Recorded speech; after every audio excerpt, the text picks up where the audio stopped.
going on, entertainment? So I'm coming to you with another video. We talking two topics at once. We talking Karlie Redd and TLO's divorce, and also this Love and Hip Hop last 3 episodes. Y'all know I now do the episode recaps and packs. I don't really do them separately like that. They shade. Sorry, I'm a busy nigga. Anyways, apparently, Karlie Redd and TLO have now split. He's filed for divorce, and there's been a court order of how much he has to pay her. Okay, now this whole situation, like, I'm really becoming an avid believer of like why you should not get married in 2025 and going forward. The reason why is because like I've seen people, and I'm not even talking about celebrities. I'm talking about people I know in real life get married and divorced so quickly that it's like, should that even be a path to head down? Because it just complicates things. Money gets involved. It's not really worth it at the end. It makes you have trust issues for people that you meet in the future. So it's like, why don't we just do common law? You know what I'm saying, Natalie? Common law. And I talk about Natalie Nunn. I'm talking about Natalie from Housewives. Are you his common law? Right. You feel me? Like, I feel like that's the path everybody, I'm not saying everybody, but like most people should head down, especially if you have a big financial backing that you would be afraid to lose if something were to happen with a divorce. Okay. Now, I am going to be reading an affidavit of an apparent, I'm going to say alleged just to protect my ass, a like DV incident that happened between TLO and Karlie Redd, allegedly. Okay. Now, the post, you guys, has been left under Bunny Racks, not Bunny Buns, Instagram. She was one of the first people I see posted it. So, Bunny Racks, I know you somewhere having a good old tea with your carrots, bitch, because you're like a ha like the Simpsons about this situation. Now, I will say, I don't think you should be cackling or laughing, which I don't think she is about the DV of it all, because she's probably been through something like that herself. But I do feel like she's cackling at the fact that, you know, this marriage went left so quickly when they tried to basically keep her allegedly off of Love and Hip Hop, allegedly. Okay. Now, this is what the affidavit reads. He said, personally came Shad Mitchell, who on oath says, to the best of her knowledge and belief of TLO, between the 21st of February at 6 a.m. and the 21st of February at 7:30, in Fulton County, Purcell did commit the offense battery by striking her in the chin with a closed fist.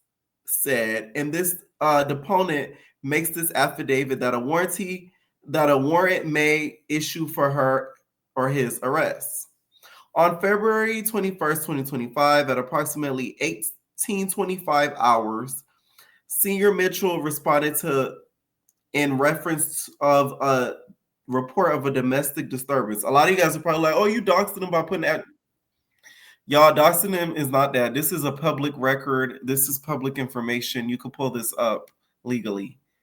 So I ain't doxing nobody. They shade. I'm not even going to say the address by verbal. So, because some of y'all do a lot in the comments. It's like all over the vlogs. So please relax. Anyways, okay.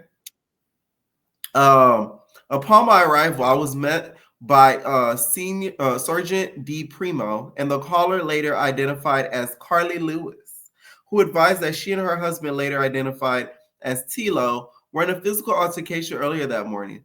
Ms. Lewis advised that she was reluctant to report the incident, but was encouraged by her attorney to report the incident to the police. Ms. Lewis advised that approximately 6 hours, Mr. TLO came to the location and accused Ms. Lewis of just getting home. Ms. Lewis then advised that Mr. Belton began to leave the room, which prompted her to ask where he planned to leave, to which she advised that he responded by striking her in the chin with a closed fist. I then flashed a light on her chin, in which I observed no bruising, but Ms. Lewis advised that she had slight soreness in the area. Ms. Lewis then advised that after she was struck by Mr. TLO that he threw her 2 cell phones on the ground before returning to apologize for the incident. Miss Lewis then advised that she and Mr. TLO had then went to bed, followed by Mr. TLO leaving the home at approximately 11 hours. Domestic V investigator Karlie instruction on how to obtain a copy of the incident report. As I was speaking to Miss Lewis, Mr. Lewis arrived to the location and was detained after a brief scuffle due to non-compliance, which resulted in Mr. TLO being assisted to the ground. Mr. TLO was advised that he suffered no injuries as a result of the detainment. Domestic V investigator Farley was advised of Mr. TLO's return to location, in which he advised that I charged Mr. TLO with simple battery based on the details of the incident between Mr. TLO and Miss Lewis. Mr. TLO was then taken into custody. Mr. TLO advised that he wanted his diamond chain with a diamond pendant, diamond Rolex watch, $300 cell phone, Carmex lip balm, headphones, document, and vehicle be released to his assistant, later identified as, in which they were. Mr. Belton was then transferred to the Atlanta Police Department Zone 2 precinct, then to the Fulton County Jail for processing. Nothing further, okay? The problem is they got married too fast. I just feel like that's the bottom line. You really have to know somebody before you really sign on the dotted line, and I feel like please don't come for me when I say this. I blame Karlie for the rushing of the marriage. The reason why is I feel like Karlie probably put a lot of pressure on him to make it official because she felt insecure about her last relationship that was on Love and Hip Hop. Okay. Now, if all those details happened the way that it did, I do feel like a divorce would probably be the best thing for the both of them, because it's one thing for you guys to be going through it, but it's another thing if you guys to be allegedly putting hands on each other, allegedly. So there is that. Okay. Now, soon after that came an apparent divorce filing. They said his matter came before this court on March 13, 2025, with petitioner TLO and respondent Karlie Lewis having appeared, represented Randall M. Kessler and Asha in the court, having considered the pleadings, evidence presented, argument of counsel, testimony from both parties, and applicable Georgia law. The court hereby grants wife motion for temporary relief, ordering and orders that the husband stay away from and have no contact with the wife, and to pay wife temporary support $18,537.50 per month, beginning March 15th, 2025, and continuing to the 15th of each month thereafter until further order of this court. This court may revisit the temporary support at the 60-day status conference. All other issues, including attorney fees, are reserved until further order of the court or written agreement of the parties. Okay? That's a lot of money. No shade. Child, y'all know that STV page just went from here to here. No shade to the cast members. I'm just saying. Okay? This is why I said in the beginning of the video, I low-key in 2025 do not believe in legal marriage, because it ends up like this. I've seen it so much as of recent that it is sad at this point. It's just sad. And to pay that amount in spousal support is crazy. Oh my God. Niggas don't even make that in a freaking half a year, and you gotta pay that monthly. Okay, I do believe, of course, he's gonna try to fight that when it comes to that 60-day period. I don't think Karlie should ever get in a marriage after this. I feel like this should be her last marriage. Any guy that she gets with afterwards, she needs to just date them and become a common law wife, because at this point you're slowly but surely low-key killing yourself. You're torturing yourself with these quick ass relationships. It's like back to back to back. Like, that's not good for you to always be with somebody. Like, you cannot live without being with somebody. Like, that to me is a little bit of a sign of a mental illness. I don't care what nobody say. Like, if you can't live without talking to somebody or like being with somebody or like in a relationship, like I feel like that's a big red flag in a person, because it's like, damn, that means you don't love yourself. Like, you can't stay by yourself. See, I'm the opposite. I'm I'm too much of an introvert. Like, they shade. I don't like people around me. They shade. Like you around me too long, I start to get irritated. I'm like the complete opposite, and I'm working on that, because it's like, oh, like, get away from me. Like, I'm that type of person. I hope that she does get the help that she needs mentally. Okay, because I don't think that this is gonna be an easy thing for her to get over. Because one thing about it, she was bragging on that man. Okay, all over Love and Hip Hop. I've been watching all the episodes. She's been bragging about that man in public, on the show, social media, just in general. Like, I really do think that she loved him. I will say that. When it comes to stuff that gets domestic, it's like, it's only so far that love could go. Okay, let me know what you guys think down below about the filing, and then also the DV situation that did happen, y'all. Sorry if I read it slow. I'm exhausted. Okay, now let's get to the Love Hip Hop episode. So my conclusion for these past few episodes, Lil Zane is annoying as shit. I'm sorry. He's like a little boy trying to fit in. Like, oh my God. I didn't think he was like that either when he first came on, but it's like, sit down. He's so lucky. Like, a lot of these cast members are so lucky they're coming in now, because had they came in when Love and Hip Hop was on their heydays, they would get packed out, cussed out, humiliated. Like, the fact that nobody put their hands on Lil Zane yet is crazy. Like, child, let me tell y'all, oh, Love and Hip Hop, somebody would have packed his small self up. Y'all, they got TLO catching a fade, not the CEO catching a fade. When I saw that preview for the next week episode and TLO about to get active with Lil Zane, I said, oh my God. Not TLO get active with Lil Zane. Like, that was crazy. Anyways, first I wanted to get into y'all is Bambi and this new relationship. The guy is fine. So congratulations to Bambi. She really, I think, leveled up look-wise. I don't think he's probably going to be the most faithful to her, sadly. He just gives me the type that, like, a play. Like, he gives me that type. So hopefully it's to the point where, you know, they're able to stay as long as they can together. The way that Zane was, like, pressing him and kept worrying about him, talking about, I never seen Bambi with nobody other than Scrappy. It's giving, like, are you a cuckold? Do y'all know what that is? Google it. You feel me? Zane is giving cuckold. Like, you feel me? Like, the girl switched a nigga, so he not feeling it no more. Like, that's a new nigga that he got to get accustomed to. So, you know, it's giving cuckold. Like, I'm sorry. For the girls that know, y'all know what I'm talking about. You know, when y'all watching Corn and it's a wife and a husband, or a wife and a guy and a girl, whatever, and then they have the guy, you know, and then the wife, the girl, you know, let's, you know, just saying, just give it cockles.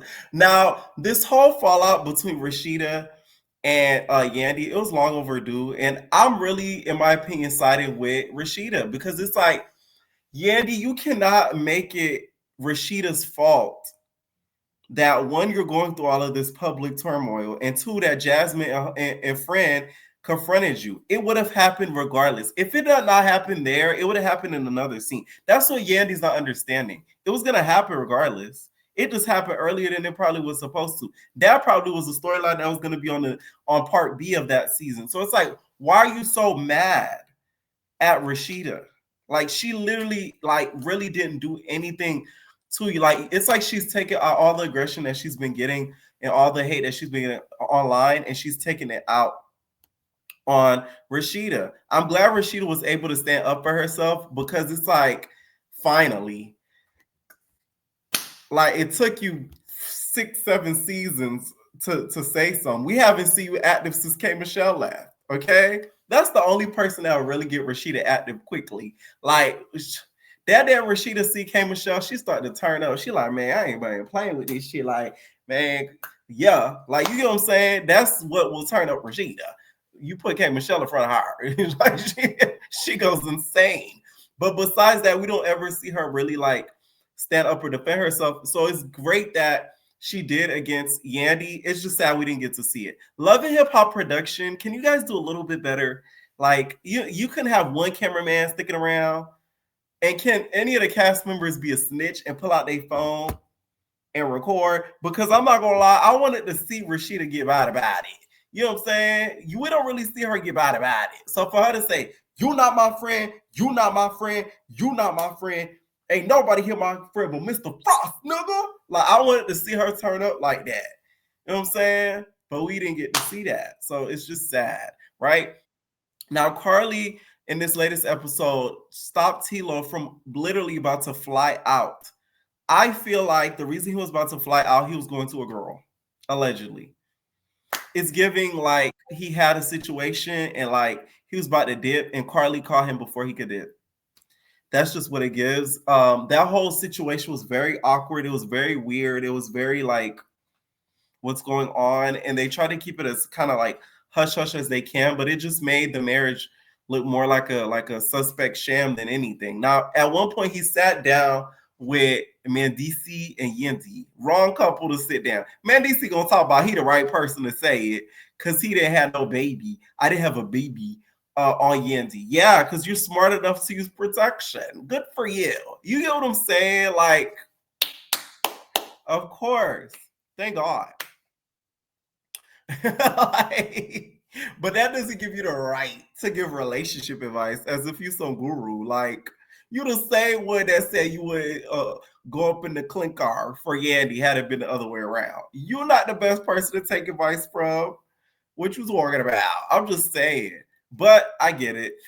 He did say something though that was notable. It's like because Karlie was just like, he doesn't even say I love you like a lot. Like that's like crazy. I just wanted to say I love you. And he's like, why do I have to say it if I show you that? TLO gives me the type, and I don't know the man personally, never worked with him, never met him. I'm just going off of what I've seen on the show, off of Now That's TV too. He gives me the type that will not show maybe like any affection, but think that spoiling or giving money is enough. And that's not it. And I feel like Karlie, that's what she's trying to communicate. Like, I don't care about the bags, the money, the shoes, and all that. It's nice, of course, and you better stay rich, nigga, or else I'm not gonna be with you. But show me some love, show me some affection. That's what she's basically trying to say. Okay. But I guess she doesn't know how to word it. So she just says, I want him to say I love you more. That's what it kind of gives to me. I may be wrong, but I'm just going off of what I'm seeing so far. Okay. Man, DC gonna talk about, just say when you hit him from the back and when you making babies, just be like, I love you. When you pounding the pussy, like I love you. You know what I'm saying? Like he gives it that type of vibe. I'm like, okay. Ugh. I just can't imagine him and Yandy Falcon. I can't. Okay. There was one scene that happened in this last episode where basically the group all gathered for like this play night. This is before Rashida snapped on Yandy, right? They all gathered for like this play night or whatever. They had these little paint masks on or whatever. And Lil Zane was being annoying as usual. He gonna be like, Tino! Don't even say T-Lo. Like, it's just like, when did he become like the guy of the crew? I just want to know. This is why we need Young Jock around, because Young Jock wouldn't have let all that fly. He would have been like, boy, pipe down and shut up. Because it's like you have not put in the time to be the guy of the crew of the show. You're not tenured enough, nigga. This is like your second seat, not even your second. This is the second half of your first season, really. Like, you just got around. This man acting like he been there since fucking season 5. Like, you got a lot of nerve, nigga. So, at what point they decide to start doing Karlie, she's a licensed sex therapist. She can't keep a nigga. Decided to give sexual advice to all of the couples and lessons. Okay. asked about the women's G-spot, the men's G-spot. I'm surprised a lot of them didn't know what the men's G-spot was. I thought it was really the anus, but Karlie said it's the taint. Okay, and we all know Karlie is an eater, so I wasn't surprised that she was giving them lessons on that. And we found out she was an eater because of Young Jock, because he likes his salad tossed. The funniest part to me in that scene was basically when Ashley shaded the hell out of Rashida, because Lil Zay go tell Rashida and Kurt, he said, I tell Ashley all the time, you gotta be like Rashida. And she said, Rashida said, what you mean about that? Rashida is now back in action, y'all. Rashida said, I could teach you a lot of things about marriage and wigs. Your wigs is stuck in circa 2000 in season 1. No budget. I said, ooh. This is why we need the reunions back, y'all, because stuff like that needs to get played back, because that was funny. Okay, you got that, Rashida. It sounded like Rashida been hanging around some queens or something like that, because they don't make no goddamn sense. All right. Now, Bambi felt a lot of pressure because she posted about her, like her man's posted that they're public, like their relationship and stuff posted and made it public. So she was getting a lot of hate and a lot of DMs and stuff like that. And my whole thing is just like, that's another thing too. I feel like you should never post your relationship on social media. Like a story here and there, okay. But an actual Instagram post left up, I feel like it just acts for trouble. Like I remember this gay couple had posted them together like on TikTok and all that stuff. Days later, he was single. I said, damn. You see what I'm saying? Like, it, of course, exposes the truth. Don't get me wrong. But if you want to live in a fantasy, keep it off the socials, okay? But if you want to find out the truth, post it and make it public. And I feel like Bambi's to the point where, like, she wanted to keep living in the fantasy. So now it being public, even though y'all was filming Love and Hip Hop, so they was gonna find out eventually. Bambi don't mean to be making no damn sense half the time. So after Rashida had her turn up on the cast when she said, you not my friend, you not my friend, you not my friend, you a 304, you a hoe, Bambi, get back in the damn jacuzzi.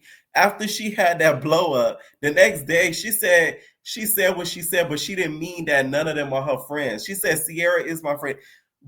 Kurt Lily said, Sierra your friend? She said, yeah. Bambi your friend? She said, yeah. She said, I didn't mean it like that. And we found out Rashida's a Gemini. It makes so much sense. Y'all know I'm not a big fan of Geminis, unless they're DTV. But because they do things. They switch up very quickly.